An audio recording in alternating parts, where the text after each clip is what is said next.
सभी मसीह भाई बहनों को प्यार भरी जय मसीह की। परमेश्वर की पाक और पवित्र हजूरी में आप सभी का स्वागत करते हैं। और हमारे पिता परमेश्वर ने हमें जो आज का दिन, आज का समय, चलती सांसें दी हैं, रोज़ की रोटी, आत्मा की खुराक दी है, उसके लिए प्रार्थना करते हैं। Hallelujah, hallelujah, hallelujah, hallelujah. धन्यवाद, धन्यवाद, धन्यवाद, धन्यवाद।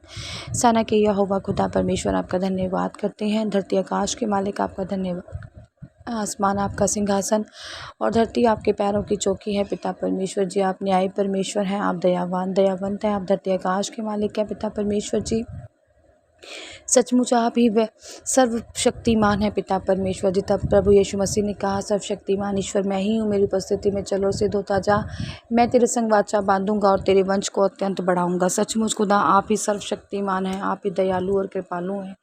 खुदावन पिता परमेश्वर जी, आपकी दया के कारण ही पिता परमेश्वर जी हम आप में बने हैं। पिता परमेश्वर जी, और आपके निमित्त बैठकर प्रार्थना कर पा रहे हैं। मेरी खुदावन जी, सब आपकी दया के अनुसार ही हमें मिला है। मेरी खुदावन, आपकी दया हम पर बनी रहे। मेरे पिता परमेश्वर, अब समय आपके वचन का, आपके कलाम का, हमारी रोज़ की रोटी का है। पिता परमेश्वर जी, आत्मा की खुराक का है। पिता परमेश्वर, मेरे यहोवा पिता, इस आत्मा की खुराक को पिता परमेश्वर जी अपने हृदयों में बसाएं। मेरी खुदावन जी, और सचमुच स्वर्गराज के अधिकारी हो। मेरे खुदावन, आपके वचन हमारे राहों की ज्योति, हमारे जीने का, हमारे शुद्ध रहने का आधार है। पिता परमेश्वर जी, आपने कलाम में लिखा, धरती आकाश टल जाएंगे पर मेरे वचन कभी भी नहीं टलेंगे। खुदावन ने कहा, मेरे वचन उस चांदी के समान है जो मिट्टी की भट्टी पर ताई गई और 7 बार निर्मल की गई है। सचमुच खुदा, आपके वचन पिता परमेश्वर जी दोधारी तलवार है। पिता परमेश्वर जी, जो चीरते हैं पिता परमेश्वर जी, सुनने और सुनाने वाले दोनों को पिता परमेश्वर जी, उनकी आत्मा में बस जाते हैं। पिता परमेश्वर जी, उनकी रूह को पिता परमेश्वर जी चैन दे जाते हैं। आपके वचन पिता परमेश्वर जी हमारी रूह की प्यास को बुझाते हैं। खुदावन जी, इन वचनों पर हम बने रहें, चलते रहें पिता परमेश्वर जी, अपनी ज़िंदगियों का हिस्सा बना लें। प्रार्थना यीशु मसीह के जीवते नाम में मांगते हैं। आमीन, आमीन और आमीन। Hallelujah, hallelujah. आज मैं आपको लेकर आई हूँ मरकुस 12 की 35 से 37 नंबर आयत तक, जिसका टॉपिक है मसीही किसका पुत्र है। हालेलुया। अब यहाँ पर टॉपिक देखो क्या है कि मसीह जो है वो किसका पुत्र है। अब मसीह कौन, यहाँ पर शायद प्रभु यीशु मसीह की बात हो रही है। प्रभु यीशु मसीह के बारे में यहाँ कहा गया है कि जो मसीह है वो किसका पुत्र है, या यहाँ पर आगे पढ़ते हैं कि किसकी बात हो रही है। अब आपने सोचा कि सभी अपने नाम के पीछे आज मसीही लिखवा लेते हैं, तो क्या वो सच्चे मसीही हैं? और सच्चा मसीही कौन हुआ, किसने मसीहियत की सच्ची मिसाल दी? पढ़ते हैं, लिखा है, जानते हैं। फिर यीशु ने मंदिर में उपदेश करते हुए यह कहा, शास्त्री कैसे कहते हैं कि मसीह दाऊद का पुत्र है? दाऊद ने आप ही पवित्र आत्मा में होकर कहा है। हालेलुया। क्या कहा है अब दाऊद ने पवित्र आत्मा में होकर? ये भी सुनो, कहा है, प्रभु ने मेरे प्रभु से कहा, मेरे दाहिने बैठ, जब तक कि मैं तेरे बैरियों को तेरे पाँव की पीढ़ी ना कर दूं। ऐसा दाऊद ने कहा है। दाऊद के, आपने पढ़ा होगा भजन संहिता में, जो दाऊद के जो वचन हैं, दाऊद ने वचन लिखे हैं, आपने प्रार्थना लिखी है, वो जब आप पढ़ेंगे तो आपको समझ में आएगा। आज हम अभी इसकी शिक्षा ले रहे हैं तो इसी को समझते हैं। जब आप उसको पढ़ेंगे तो आपको समझ में आ जाएगा कि दाऊद कौन था और दाऊद ने क्या प्रार्थनाएं की थी, दाऊद ने कहा गया था। पर अभी इस विषय पर बात करते हैं, वो भी मैं कभी आपको क्लियर करके बताऊंगी। यहाँ लिखा है, फिर यीशु मसीह जब मंदिर में उपदेश कर रहे थे तो बहुत से लोग इर्द गिर्द परमेश्वर के बैठे थे और उपदेश को सुन रहे थे। तो वहाँ पर क्या हुआ, शास्त्री जो थे, अब परमेश्वर जो शास्त्र, वहाँ पर बहुत से लोग थे, शास्त्री मसीही भी होंगे और भी बहुत से लोग होंगे। तो वहाँ पर परमेश्वर ने एक क्वेश्चन उनसे कर लिया। प्रचार करते करते परमेश्वर ने पूछ लिया कि मसीही दाऊद का पुत्र के शास्त्री कैसे कहते हैं। जो शास्त्री लोग हैं, जो और फरीसी लोग हैं, वो ऐसा क्यों कहते हैं और वो कैसे कह सकते हैं कि जो दाऊद है वो क्या है, कि दाऊद का पुत्र है मसीह। मतलब प्रभु यीशु मसीह कौन है, वो दाऊद के पुत्र हैं। आपने कितनी बार सुना भी होगा कि एक अंधे भिखारी ने भी कहा था कि दाऊद की संतान मुझे क्या कर, चंगा कर। और उसने क्या, वो जानता था कि वो उसके वंश से हैं। जो परमेश्वर थे वो वंशावली थी, पीढ़ी दर पीढ़ी चलती आ रही थी, जन्म लिया गया था, क्योंकि परमेश्वर मनुष्य के रूप में आए थे, परमेश्वर ने मनुष्य के रूप में जन्म लिया था। तो नेचुरल सी बात है, वो किसी पीढ़ी से ही निकले होंगे, किसी वंश से ही निकले होंगे, तो वो दाऊद के वंश के थे, पर वो दाऊद के पुत्र नहीं थे। वो तो खुद सर्वशक्तिमान परमेश्वर थे। और दाऊद तो आप सभी जानते हैं कि कौन दाऊद रहा और उनकी ज़िंदगी में क्या क्या कार्य हुए, जो खुद जो हम जैसे लोग भी कई बार पाप गुनाह कर जाते हैं और उनसे भी भूल चूक से कह लो कि हुआ था, तो वो कैसे परमेश्वर हो सकते हैं, या वो कैसे परमेश्वर के पिता हो सकते हैं, और कैसे प्रभु दाऊद की संतान हो सकता है, जो अंत पवित्र परमेश्वर है, जो तो पवित्र ही पवित्र, पैदा ही पवित्र आत्मा से हुआ था। उसकी तुलना हम कैसे किसी इंसान से कर सकते हैं। हालेलुया। तो ये शास्त्री और फरीसी क्या कर रहे थे, गलत शिक्षाओं को दे रहे थे, और गलत शिक्षा के चलते ही लोग क्या दाऊद की संतान कहते थे, या कहें कि वो सिर्फ वंश का नाम ले रहे थे।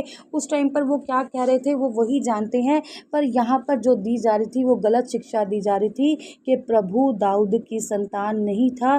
प्रभु तो खुद परमेश्वर था, परमेश्वर का स्वरूप था, वो तो सर्वशक्तिमान ईश्वर था। और यहाँ पर लिखा भी है, कह रहे दाऊद ने आप ही पवित्र आत्मा में होकर कहा। और सचमुच दाऊद ने, अगर आप भजन संहिता पढ़ते हैं तो दाऊद की भजन संहिता में लिखा है कि जैसे जब दाऊद ने अपने जो वचन वहाँ पर सुनाए हैं, जो वचन कहे हैं, उसमें सब कुछ बयान हुआ पड़ा है। आप चाहे तो उसको भी फ्री होकर पढ़ लेना। यहाँ पर भी वही लिखा कि प्रभु ने मेरे प्रभु से कहा कि मेरे दाहिने बैठ। प्रभु ने कहा मेरे प्रभु से कि मेरी दाहिनी ओर बैठ के, बिठाया था उसको अपने दाहिनी ओर, कि मैं तेरे बैरियों को क्या कर दूं, तेरे पाँव की पीढ़ी कर दूं, कि तेरे बैरियों को तुझसे क्या करूं, छुड़ा दूं। दाऊद आप ही उसे प्रभु कहता है। यहाँ पर दाऊद तो खुद प्रभु यीशु मसीह को प्रभु कह रहे हैं, फिर वह उसका पुत्र कहाँ से ठहरा। लिखा है यहाँ पर, कह रहे हैं जब ये वार्तालाप हो रही है तो वहाँ पर दाऊद तो खुद परमेश्वर को अपना पिता कह रहा है कि परमेश्वर तू मेरा पिता है। और यहाँ पर फिर दाऊद का पुत्र परमेश्वर कैसे हो गए, और बड़ी भीड़ लोग उसकी आनंद से, जब ये सच्चाई के वचन मिल रहे थे, जब सच्चाई उनके कानों में जा रही थी, तो वो बड़े आनंद से सुन रहे थे इस चीज़ को। नेचुरल सी बात है, आप सभी जानते हैं कि दाऊद कौन था, दाऊद कौन रहा था।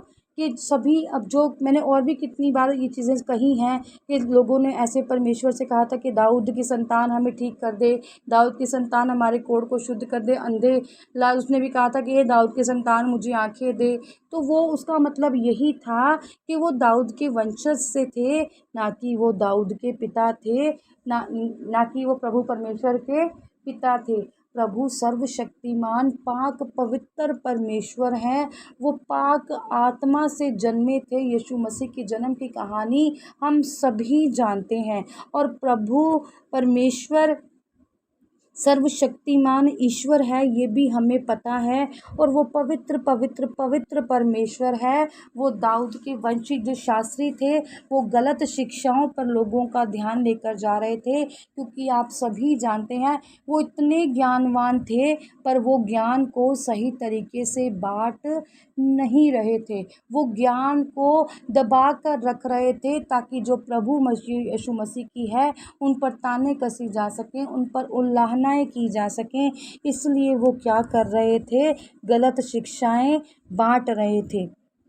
आज के ज़माने में हम क्या कह देते हैं कि कुछ पास्टर्स हैं वो गलत शिक्षाएं, यहाँ पर पास्टर्स की बात नहीं हो रही है, यहाँ पर किसकी बात हो रही है, शास्त्रियों की बात हो रही है।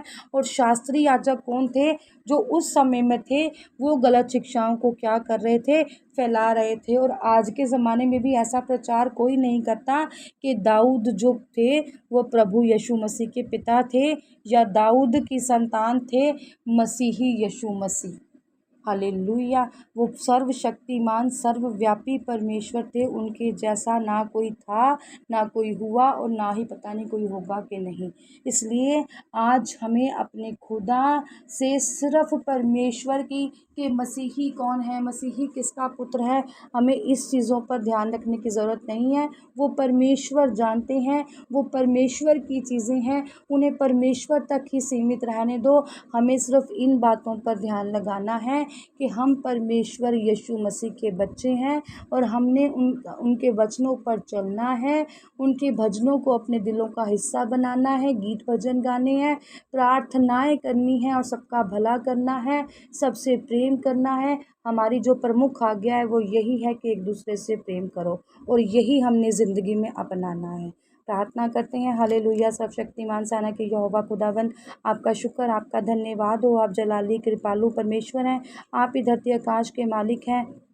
आसमान आपका सिंहासन और धरती आपके पैरों की चौकी है। पिता परमेश्वर जी, आज आप पर सबका अनुग्रह, सबकी दया आप पर हो। पिता परमेश्वर जी, आज आप सबको पिता परमेश्वर जी अपने प्रेम में भरें, अपने पवित्र आत्मा में भरें और सबको बुद्धि का ज्ञान दे पिता परमेश्वर जी, क्योंकि आपके कलाम में लिखा है, धन्य है वह पुरुष जो धार्मिकता की भूखे और प्यासे हैं, वो तृप्त किए जाएंगे। पिता परमेश्वर जी, आज एक एक जन धर्मी बने पिता परमेश्वर जी और तृप्त किया जाए। आज अपने पवित्र आत्मा खुदावन जी आज इन सब पर उडेलो, जितने भी आपकी हजूरी में घुटने टेक कर सर को झुकाकर बैठे हैं। आज आप अपना पवित्र आत्मा, जैसे पेंतकुस्त के दिन पिता परमेश्वर जी आपने पवित्र आत्मा उडेला था खुदावन जी, आज आपका कलाम, आपकी प्रेजेंस पिता परमेश्वर जी इन सब पर पवित्र आत्मा उडेले, क्योंकि आपने कहा है कि अंत के दिनों में मैं अपना पवित्र आत्मा सब पर उडेलूँगा। और सचमुच खुदा आज पवित्र आत्मा सबके ऊपर आए, यीशु मसीह के नाम में हम मांगते हैं। आमीन, आमीन और आमीन। आज की इस प्रार्थना सभा को सुनना आप सभी के लिए आशीष और बरकत का कारण बने। अगर आप भी सिस्टर मनप्रीत के साथ अपने परिवार की समस्याओं से संबंधित किसी भी प्रकार की बात करना या प्रार्थना करवाना चाहते हो, तो इस नंबर 6280896731 पर कॉल करके या व्हाट्सएप पर मैसेज करके अपनी प्रेयर रिक्वेस्ट को लिखवा सकते हैं।